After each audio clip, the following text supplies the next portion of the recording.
Daha kəsmək üçün gündəlik rejimdən qidalanmaq lazımdır. Səhər durub yeməyini yemək lazımdır. 5 saatdan sonra günorta yeməyini yemək lazımdır və 5 saatdan sonra axşam yeməyini yeyib ondan sonraki saatlarda ancaq su ilə qidalanmaq, belə deyim sizə, su içmək.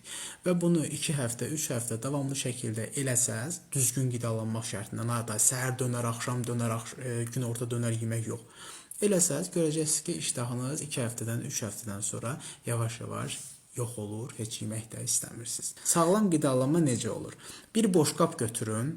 Boşqabın içərisində həm liflər var. Deyəcək, indi lif nədir? Həm proteinlər var. Deyəcək, protein nədir? Həm karbohidratlar var. Və karbohidrat nədir? Gəlin indi proteinlər barəsində danışaq. Yəni başa düşürsünüz, bu o qədər uzun-uzadı bir mövzudur ki, əgər başa düşürsünüzsə də, müəyyən dərəcədə terminologiyaya bələdsinizsə də, dietologiyada proteinlərin, yəni zülalların, karbohidratların, yəni mürəkkəb şəkərlərin və liflərin və yağların, sağlam şəkildə olan yağların bir boşqabda vəhdətinə sağlam qidalanma deyilir. Əgər bu sözlərimi başa düşürsünüzsə də, çox şey qazandınız.